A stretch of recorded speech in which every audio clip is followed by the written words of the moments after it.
തിരുവിരുന്നിന്റെ നല്ല കൂട്ടുകാരെ, നിങ്ങൾക്ക് സ്വാഗതം. ഹലോ, തിരുവിരുന്നിന്റെ പുതിയ എപ്പിസോഡിൽ നമ്മൾ എത്തി നിൽക്കുകയാണ് അല്ലേ? അടുത്തത് നമ്മൾ എന്തിനു വേണ്ടിയാണ് വെയിറ്റ് ചെയ്യുന്നത്? ഗെയിം. അതെ, അപ്പോ ആ ഗെയിം എന്താണെന്ന് നമുക്ക് നോക്കിയാലോ?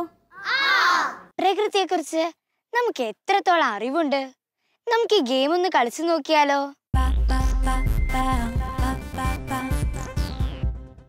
അപ്പൊ നമ്മൾ ഗെയിമിലേക്ക് കിടക്കുകയല്ലേ? ആരാ ഇന്ന് ഗെയിം കളിക്കാൻ വരുന്നേ? ഓക്കെ, നിങ്ങൾ 3 പേരും വാ. ഈ ഗെയിമിൻ്റെ പ്രത്യേകത എന്താണെന്ന് വെച്ചാൽ ഇവിടെ കുറേ പാത്രത്തിൽ കുറേ സാധനങ്ങൾ വെച്ചിട്ടുണ്ട്.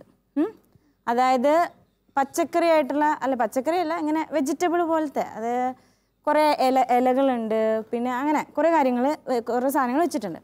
അപ്പം നിങ്ങളുടെ ഡ്യൂട്ടി എന്താണെന്ന് വെച്ചാൽ നിങ്ങളെ 3 പേരുടെയും കണ്ണ് കെട്ടും. കണ്ണ് കെട്ടിയിട്ട് ഞാൻ ഇതിലേ ഇങ്ങനെ നിങ്ങളെ നടത്തും. ഓരോരുത്തരെ നടത്തുമ്പോൾ നിങ്ങൾ എന്താ ചെയ്യേണ്ടതെന്ന് വെച്ചാൽ ഓരോ പാത്രത്തിലും വെച്ചേക്കുന്ന സാധനം മണക്കണം ആദ്യം. എന്നിട്ട് മണത്തിട്ട് ആ സാധനത്തിൻ്റെ പേരെന്താണെന്ന് പറയണം. ഓക്കെ, അപ്പോൾ ഇതാണ് ഗെയിം. അപ്പോൾ 3 പേരെയും കണ്ണ് കെട്ടുന്നു, എന്നിട്ട് ഇവിടെ ഒരാൾ നിൽക്കുന്നു, 2 പേര് പുറത്തു പോകുന്നു. റെഡിയല്ലേ?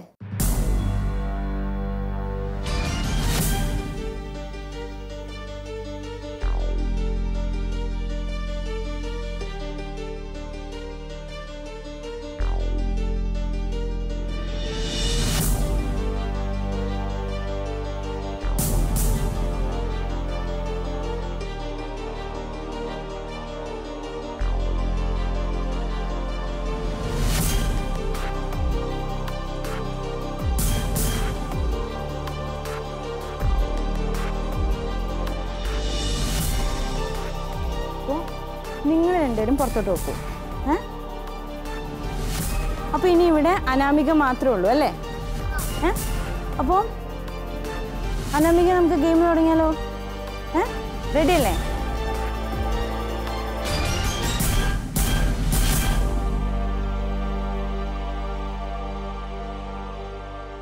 സ്റ്റാർട്ട് ചെയ്യാം. മണം കിട്ടുന്നില്ലേ? കിട്ടിയോ? എന്താ പേര്? ജീരകം. കിട്ടിയോ? ഒന്നും കൂടെ മണത്തേക്ക്. എന്താ? ഇഞ്ചി.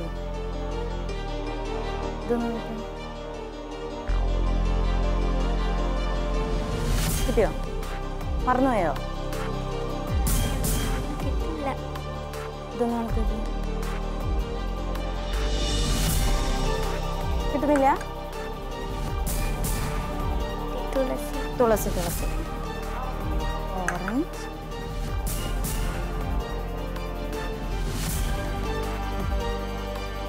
മണം കിട്ടിയോ? അറിയില്ല. നീമല്ല. ഏതാ? എന്താ?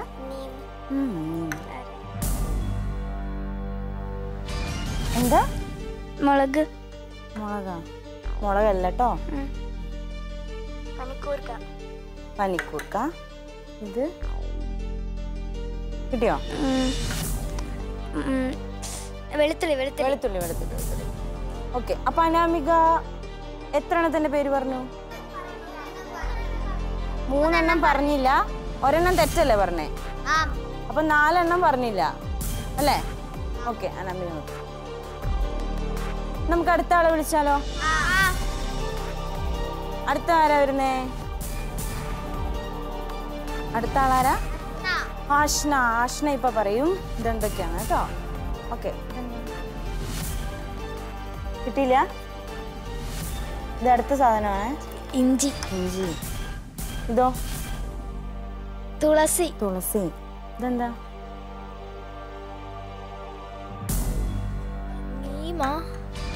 ഇതെന്താ? ഓറഞ്ച്. ഇതോ? കിട്ടുന്നില്ല. ഇതെന്താ? കറിവേപ്പിലല്ല. പനിക്കൂർക്കയുടെ.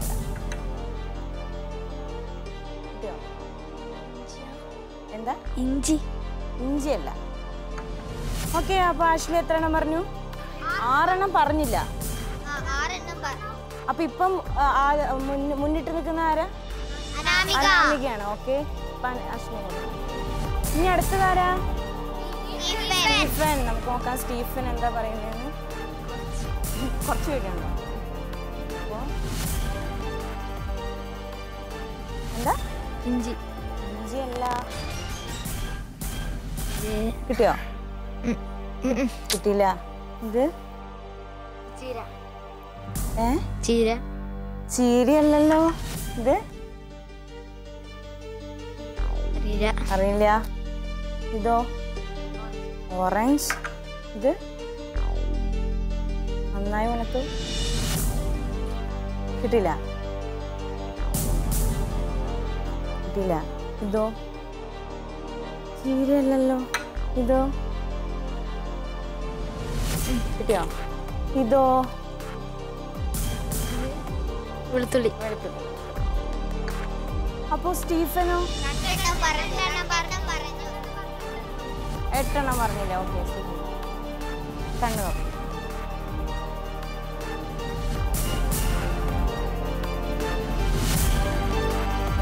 ഓക്കെ, അപ്പൊ നമ്മുടെ ഗെയിമില് ആരാണ് വിന്നർ? അനാമിക. എത്ര എണ്ണത്തിന്റെ പേര് പറഞ്ഞു?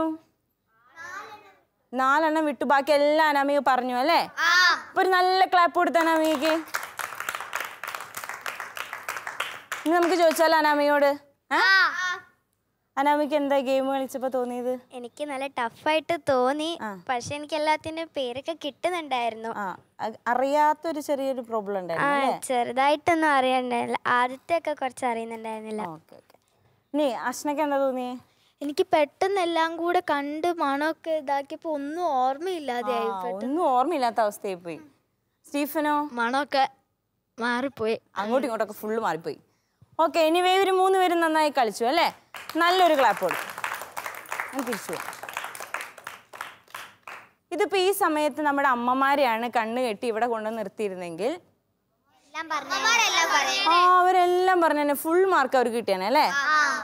അപ്പൊ അമ്മമാര് മാത്രാണോ ഇങ്ങനെ ഈ ഒരു കാര്യങ്ങളോടായിട്ട് അടുത്ത് നിൽക്കുന്നത്? അപ്പൊ നിങ്ങൾക്ക് യാതൊരു ബന്ധമില്ല?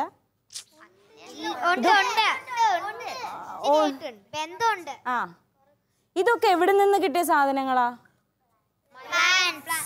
പ്ലാന്റ്സ്. പിന്നെ നമ്മുടെ പ്രകൃതിയിൽ നിന്നും കിട്ടിയ സാധനങ്ങളാണ് അല്ലേ?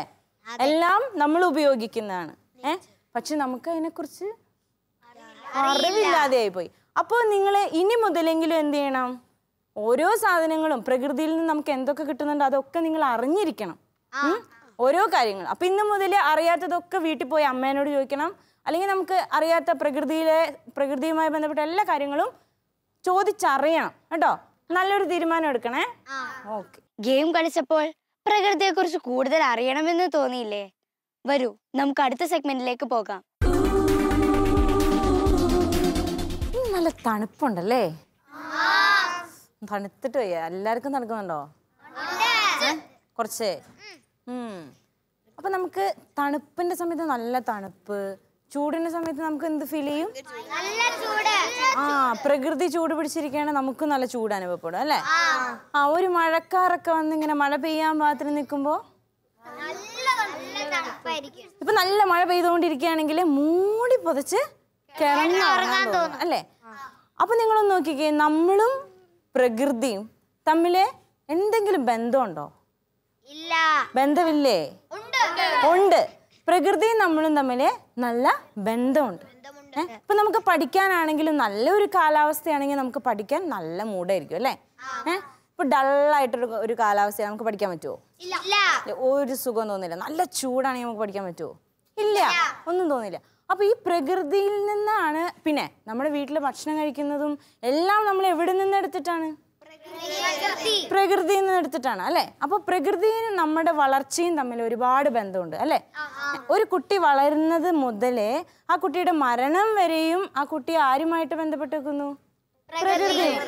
അങ്ങനെയാണെങ്കിൽ ഇന്ന് നമുക്കറിയാം കൂടുതൽ മലിനീകരണവും അതുപോലെ മരങ്ങൾ വെട്ടി നശിപ്പിക്കുക, അങ്ങനെ ഒരുപാട് പ്രകൃതിയെ ചൂഷണം ചെയ്യുന്ന കാലഘട്ടം കൂടിയാണ് അല്ലേ?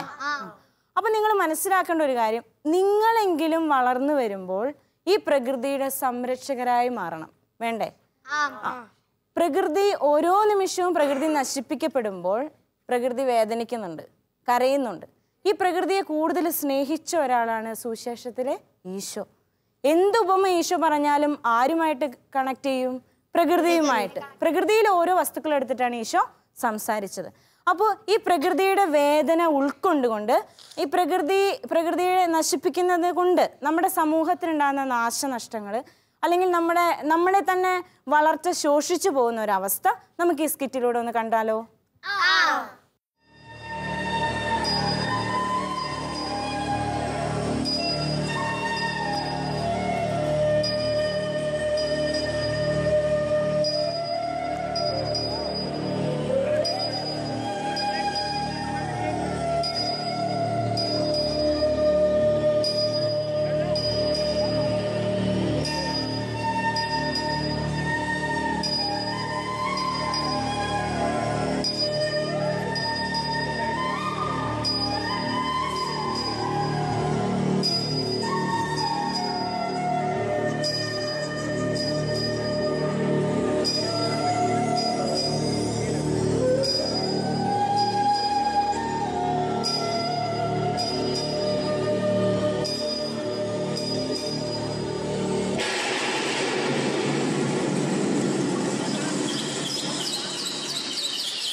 സ്കിറ്റ് എല്ലാവർക്കും ഇഷ്ടമായോ?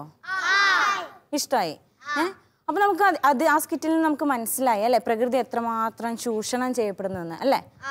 നമ്മുടെ കുഞ്ഞു മക്കള് അവതരിപ്പിച്ച സ്കിറ്റിലൂടെ നമുക്ക് നല്ലൊരു തീരുമാനമെടുക്കാം. എന്ത്? നാളെ മുതൽ നാളത്തെ തലമുറയായ നമ്മൾ ഓരോരുത്തരും പ്രകൃതിയെ എന്ത് ചെയ്യും? സംരക്ഷിക്കും.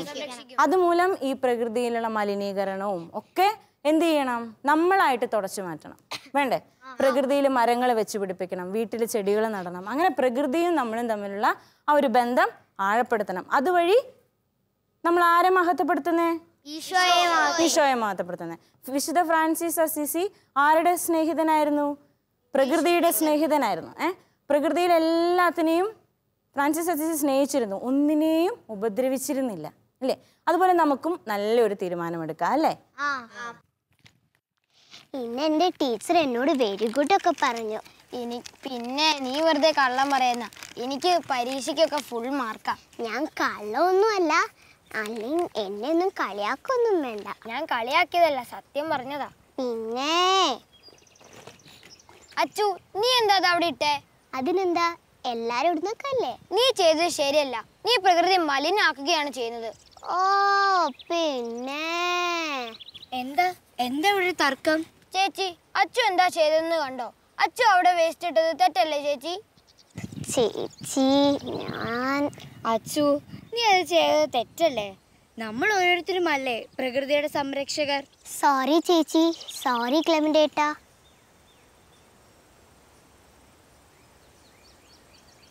പരിശുദ്ധ പിതാവ് തന്റെ ചാക്രിക ലേഖനം ലൗദാतो സിയിൽ ഇങ്ങനെ പറയുന്നു: പ്രകൃതിയെ നശിപ്പിക്കുന്നത് ഒരു പാപമാണ്.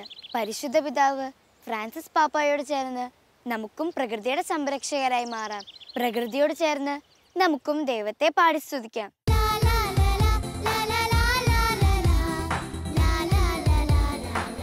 നമുക്ക് പാട്ട് പാടിയാലോ? Tell the world about the colorful rainbows. ഒന്ന് right പഠിക്കേ. Tell the world about the colorful rainbows. Tell the world about the birds that fly. Tell the world about the birds that fly. Chada, cha cha cha cha chada.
And the world is full of fun.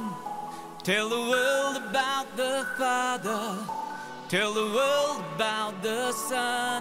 'Cause He loves you and He loves me. Tell the world about His power and majesty.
കഴിവുകൾ നമ്മുടെ ഉള്ളിലും ഒളിഞ്ഞിരിപ്പുണ്ട്. പക്ഷെ നമ്മൾ അത് തിരിച്ചറിയുന്നില്ല, നമ്മൾ അത് കണ്ടെത്തുന്നില്ല.